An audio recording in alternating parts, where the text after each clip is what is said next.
नमस्कार। कुछ दिनों बाद ईसाई नववर्ष प्रारंभ होने वाला है।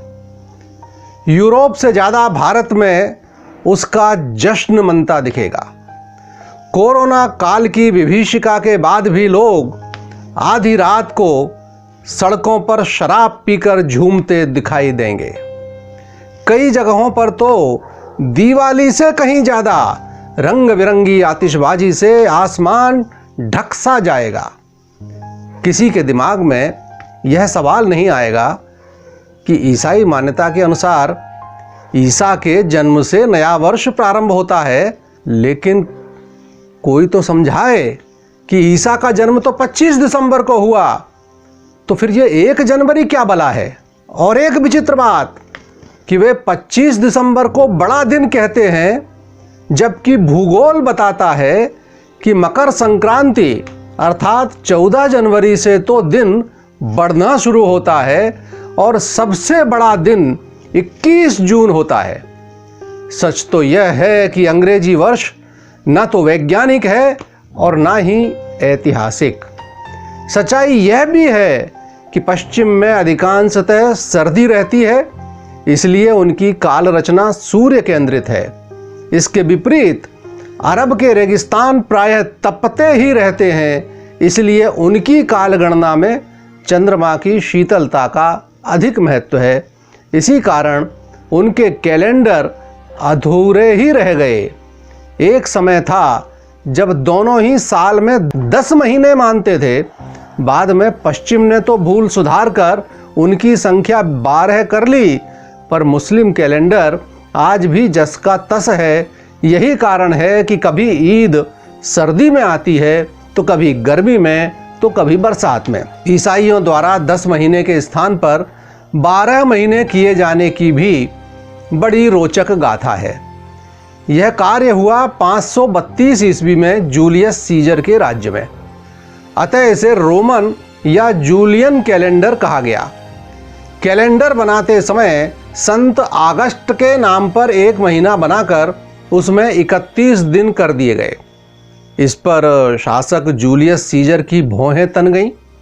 उसने कहा कि उनके नाम पर भी एक महीना होना चाहिए, और वह भी अगस्त से पहले, और उसमें भी 31 दिन ही होना चाहिए। तो लीजिए, जूलियस के नाम पर अगस्त के पहले जुलाई महीना आ गया, और वह भी 31 दिन का। अब सवाल आया कि बढ़ाए हुए 2 दिन कहाँ से लाए जाएं? तो गरीब फरवरी सामने पड़ गई, और उसके हिस्से के 30 दिन में से 2 दिन काट लिए गए। वे बेचारी आज भी अपने 28 दिनों के साथ जुलाई और अगस्त को कोस रही है। इतना ही नहीं, तो शुरू में एक साल को 365.25 दिन के बराबर माना गया, जबकि वह सायन वर्ष 365.2422 दिन से 11 मिनट 13.9 सेकंड अधिक था। फलतः सन 1582 तक इस कैलेंडर में 10 अतिरिक्त दिन जमा हो गए। अतः पोप ग्रेगरी ने एक धर्मादेश जारी कर 4 अक्टूबर के बाद सीधे 15 तारीख घोषित कर दी। अब बड़ा मजा हुआ। लोग सोए 4 अक्टूबर की रात को, पर जब उठे तो उस दिन 15 अक्टूबर था। जिन लोगों के जन्मदिन या विवाह की वर्षगांठ उन दिनों में पड़ती थी, वे सड़कों पर आकर शोर मचाने लगे, अपने दिन वापस मांगने लगे। कुछ लोग इसलिए भी भयभीत थे कि कहीं उनकी आयु भी तो कम नहीं हो जाएगी 10 दिन। कुछ दिन के शोर के बाद सब शांत हो गए। इस व्यवस्था के बाद बना कैलेंडर पोप ग्रेगरी के नाम पर ग्रेगरी कैलेंडर कहलाया। जहाँ जहाँ अंग्रेजों का शासन रहा, वहाँ वहाँ उसे ही प्रचलित किया गया। है ना कमाल की बात कि उनका दिन रात के अंधेरे में 12 बजे प्रारंभ होता है। शायद ऐसे ही लोगों के लिए भारतीय शास्त्रों में निशाचर शब्द आया है। इस्लाम या ईसाई कालगणना की तुलना में भारतीय कालगणना अधिक वैज्ञानिक है। भारतीय मनीषियों ने सूर्य और चंद्रमा दोनों को आधार बनाकर अपना कैलेंडर निर्मित किया। इसीलिए हमारा पंचांग तिथि, मास, पक्ष और अयन भी बताता है। चैत्र शुक्ल प्रतिपदा को ही पृथ्वी का पिंड सूर्य से अलग हुआ था, अतः यह पृथ्वी का जन्मदिन है। ब्रह्म पुराण के अनुसार ब्रह्मा जी ने सृष्टि निर्माण इसी दिन सूर्योदय से प्रारंभ किया। चैत्र मासे जगत ब्रह्मा संसर्ज प्रथमे हनि, शुक्ल पक्षे समग्रम तु सदा सूर्योदय सति। भारतीय कालगणना में पृथ्वी के संपूर्ण इतिहास को 14 भागों में बांटा गया है। प्रत्येक भाग को मनवंतर नाम दिया गया है। एक मनवंतर की आयु 30,67,20,000 वर्ष की होती है। अभी तक 6 मनवंतर बीत चुके हैं, अर्थात पृथ्वी का संपूर्ण इतिहास 4 अरब 32 करोड़ वर्ष का है।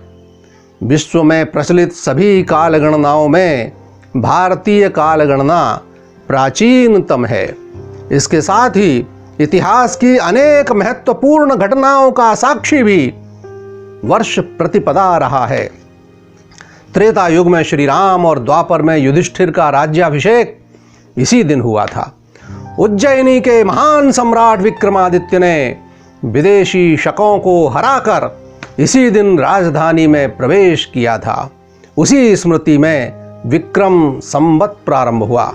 विक्रमादित्य के विषय में एक अन्य महत्वपूर्ण तथ्य भी स्मरणीय है कि उन्होंने पराजित शकों को हिंदू समाज में ही विलय कर लिया। यहाँ तक कि आज उनकी पहचान भी मुश्किल है। यह दिन शालिवाहन का विजय दिवस भी है, जिनके विषय में कहा जाता है कि उन्होंने मिट्टी से सैनिक निर्मित कर शत्रुओं को धूल चटाई। इसका निहितार्थ यही माना जा सकता है कि शालिवाहन ने जमीन से जुड़े आम आदमी को शत्रुओं के विरुद्ध चैतन्य किया व उनसे ही अपना सैन्य बल बनाकर स्वदेश की रक्षा की, विजय पताका फहराई। दूसरे शब्दों में कहें तो हिंदू नववर्ष स्वदेश की विजय का पर्व है। जब विदेशी आक्रांताओं के आतंक से सिंध थर्रा रहा था, तब चैत्र शुक्ल द्वितीया को वरुण अवतार झूलेलाल ने जन्म लेकर हिंदू समाज को त्राण दिलाया।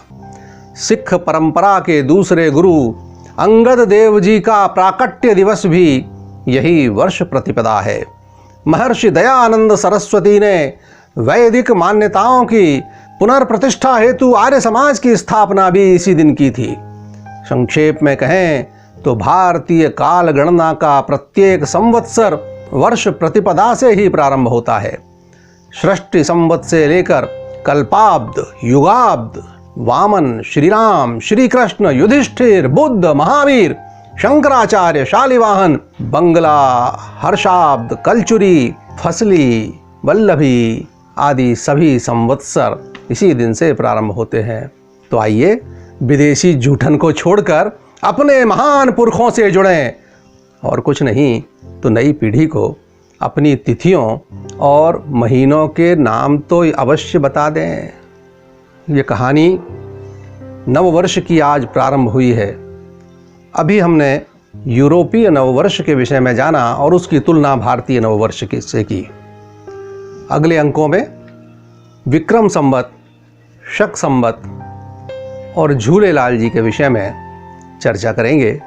देखते रहिए आपका अपना क्रांति दूत। नमस्कार।